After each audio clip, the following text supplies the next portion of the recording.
संत रामपाल जी को किसान मसीहा के रूप में जो उनका सम्मान समारोह आयोजित किया, यह कोई साधारण बात नहीं है। संत रामपाल जी महाराज ने तो किसान के लिए, जब बाढ़ आई थी, किसान चिंतित था, किसान का परिवार चिंता में डूबा हुआ था, घर में बात कर रहे थे कि भाई ये फसल तो गई और अगली फसल भी नहीं बीजेगी, और सरकार उसके लिए कुछ कर नहीं रही थी। तब संत रामपाल जी महाराज भगवान के अवतार के रूप में प्रकट हुए और एकदम से उन्होंने अपनी कमेटी को आदेश किया कि आप गांव-गांव जाओ, गांव में जाकर के सर्वे करो कि किस गांव में किस तरीके से पानी निकाला जा सकता है और किसान की अगली गेहूं की फसल हर हालत में बीजनी चाहिए। जब उन्होंने आदेश दिया, पूरी कमेटी गांव दर गांव गई और जो संगत के भाई थे उन्होंने सहयोग किया। मैं सबका धन्यवाद करता हूं। सरकार जो काम नहीं कर पाई वो संत रामपाल जी के आदेश पे इनकी संगत ने और इनकी कमेटी ने करने का काम किया। केवल 4 दिन के अंदर 500 गांव का सर्वे किया गया और सर्वे करके संत जी को बताया गया कि इतने पैसे के पाइप लगेंगे और इतनी मोटरें लगेंगी।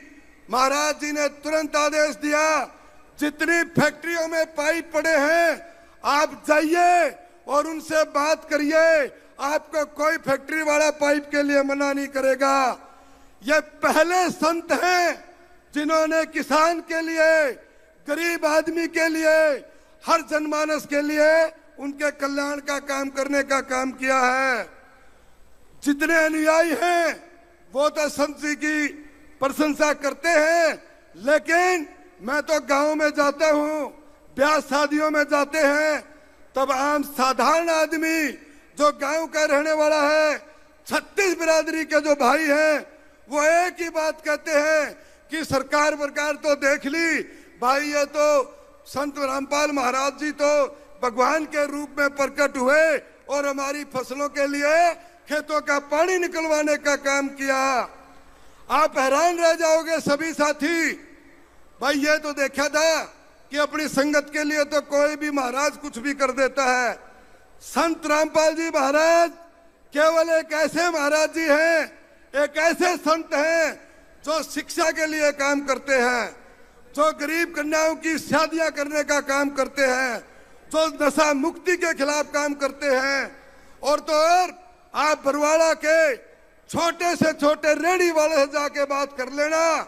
जब आप बात करोगे संत जी के बारे में, उसकी आंखों से आंसू निकलने शुरू हो जाएंगे कि भाई संत जी जब यहाँ थे, जब आश्रम बरवाड़ा का चलता था, एक रेहड़ी वाले के पकोड़े बेचने वाले के 5-5 क्विंटल पकोड़े बिक जाते थे और उसका घर बार वो अपने बच्चों को अच्छी शिक्षा देने में सक्षम था। जब व्यापारी के पास जाओगे, कपड़ा व्यापारी के पास, वो ये कहता था हमारे थान के थान कपड़े के बिका करते थे और हमारा बहुत बढ़िया व्यापार चलता था। मैं तो भुगत भोगी हूं इस चीज के लिए। जब इस सरकार ने संत रामपाल जी को उनके साथ जाति करने का काम किया था, हजारों पुलिस के लोगों को वहां भेज दिया था, आश्रम को तुड़वाने का काम कर रही थी सरकार। मैं और आपके सांसद जो हिसार के जयप्रकाश जी रात को 12 बजे आकर के पेट्रोल पंप पे बैठे और तब लोगों को संदेश दिया। सरकार की मनसा खराब थी, सरकार चाहती थी कि पुलिस का और हमारे जो अनुयायी हैं संत जी के, उनका टकराव हो और खून खराबा हो और इलाके में बदनामी हो। लेकिन संत जी ने अंदर से आदेश दिया कमेटी को, कमेटी के जो भाई थे, कि भाई हमने खून खराबा नहीं होने देना, हमने मानवता की रक्षा करनी है, हमने लोगों का प्यार प्रेम बटोरना है। मैं गिरफ्तारी देने के लिए तैयार हूं। कमेटी के साथी यहाँ बैठे हैं सभी, संत जी का आदेश लेकर के जब आए और तब ये सारी बात पॉसिबल हुई। सरकार की जो मनसा थी, महाराज जी ने किसी का खून खराबा नहीं होने दिया और अपने आप को हवाले कर दिया और चले गए। सरकार ने गलत किया, वो बातें अलग हैं, आप ये देखिए, आज सरकार कुछ नहीं कर पाई, महाराज जी जेल में हैं। आप और हम हमेशा भगवान से एक ही प्रेयर करते हैं, संत जी की प्रेरणा लेकर के कि संत जी को किसी तरीके से बाहर निकालो। लेकिन वो देखो, कहने के नाम के संत हैं, वो तो भगवान का दूसरा रूप है। जेल में होते हुए सारे किसान को बचाया, गरीब को बचाया। और भाई बारिश के अंदर गांव के चारों तरफ पानी फैल गया, पानी भर गया। जो गरीब लोग थे गांव के, उनके मकान गिर गए। महाराज जी के कान में बात गई, किसी ने डाली कि जी आपने किसान का पानी तो निकलवा दिया, गरीब के सिर पे छत नहीं रही।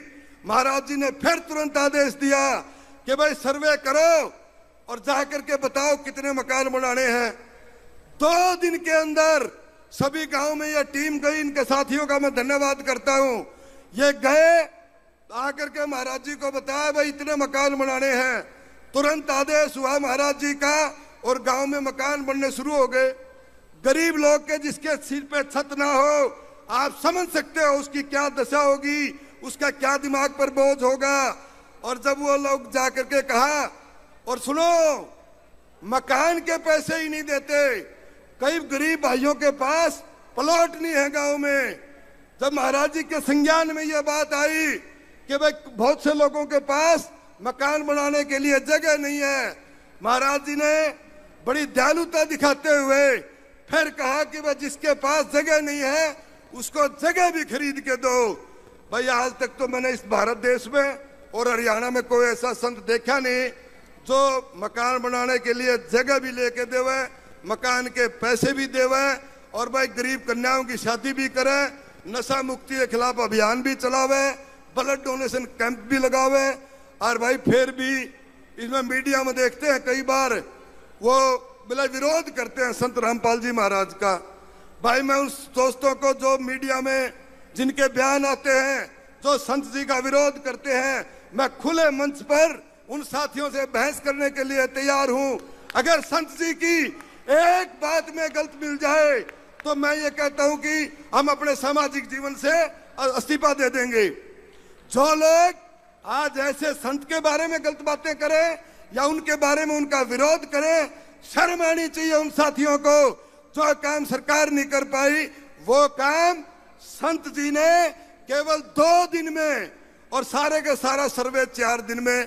मैं तो हैरान था इस बात पे कि भाई सरकार ने भी महीना 20 दिन लाग जाए सर्वे करवाने में, और संत जी की टीम ने बेरानी ने के जादू जंत्र करा महाराज जियों ने।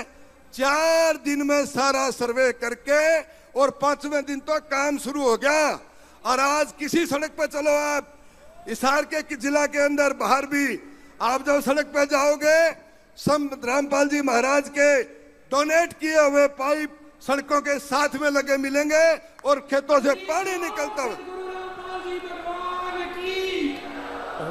मैं तो दूसरे जो संत भाई हैं, जो हमारे डेरा संचालक हैं, उनको भी संत जी से शिक्षा लेकर के, महाराज जी से शिक्षा लेकर के, मैं तो भाई ये कहना चाहता हूं, ये तो भगवान का रूप है। इंसान के होते हुए इंसान में भगवान का रूप है। वो इसलिए है,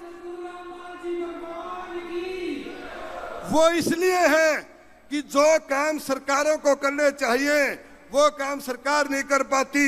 ये सारी संगत और ये महाराज जी की कमेटी, ये महाराज जी के आदेश पर जब देखो हर आदमी, चाहे पौधारोपण की बात हो, कौन कर रहे हैं पौधारोपण? संत रामपाल जी महाराज की टीम कर रही है। ब्लड डोनेशन देखो किसने ऑर्गेनाइज किया है? महाराज जी की टीम ने ऑर्गेनाइज किया है। अब ये देखो, इससे ऊपर तो भाई वह बात है, फिर साक्षात रूप में भगवान है या फिर महाराज जी हैं, इसके बाद तो कोई और बसता नहीं।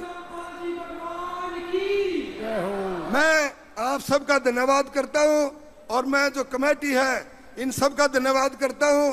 और हमारा साथी, क्या नाम था वो जो नहीं वो भाषण दे के गया था, इनका पोता था क्या महाराज जी का, क्या नाम उसका, विनीत साथी ने जो आज अपने विचार रखे और जो महाराज जी के बारे में उन्होंने बताया, बड़ा छोटी उम्र का है विनीत, लेकिन उसका ज्ञान और उसकी भाषा, उसका सिस्टम देखो आप, एक एक बात बड़ी तफसील से बताई। और डॉक्टर साहब रुक जाए 1-2 मिनट के लिए, मैंने बोल लेते। बरवाड़ा शहर अगर महाराज जी के साथ यह घटना घटित सरकार नहीं करती, बरवाड़ा को तो मजबूरन जिला बनाना पड़ता, क्योंकि बरवाड़ा का इतना विकास हो जाता, बरवाड़ा के अंदर इतनी समृद्धि आ जाती, एक रेडी वाला भी अपना शोरूम खरीद करके और शोरूम चलाता, अगर महाराज जी के साथ सरकार ये दुर्घटना नहीं करती। तो मैं फिर आप लोगों से यही कहूंगा कि भाई ऐसे संत जो है वो इंसान में भगवान का रूप है। और आप सब साथियों को मैं तो यही कहना चाहूंगा कि भाई जब मैं तो जाता हूं, मैं तो संत जी के जब प्रवचन जहां भी कार्यक्रम होता है, शुरू में तो मेरे भी दिमाग में कुछ हाँ भाई जावांगे क्या है, कैसा नहीं है। तो मैं भिवानी जो आश्रम है उसमें मास्टर जी और ये सारी टीम ये 2-3 बार मेरे को जब निमंत्रण दे करके गई, मैं गया वहां जाकर के जब देखा तो वाकई में जो है ना, संत जी ने भगवान जो काम करता है वो संत जी करते हैं। हजारों लोगों का भंडारा था वहां पे, हजारों लोगों का। और भाई जो मुकदमे बनाए गए, बोला 1000 सिलेंडर मिल गए।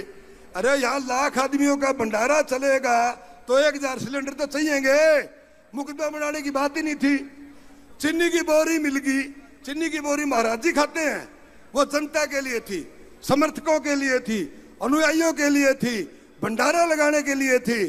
तो जिन लोगों ने महाराज जी के ऊपर इस तरह की जो हालात पैदा करे, मैं धन्यवाद करता हूं बरवाड़ा की जनता का भी और हिसार जिले की जनता का भी, सभी भक्तों का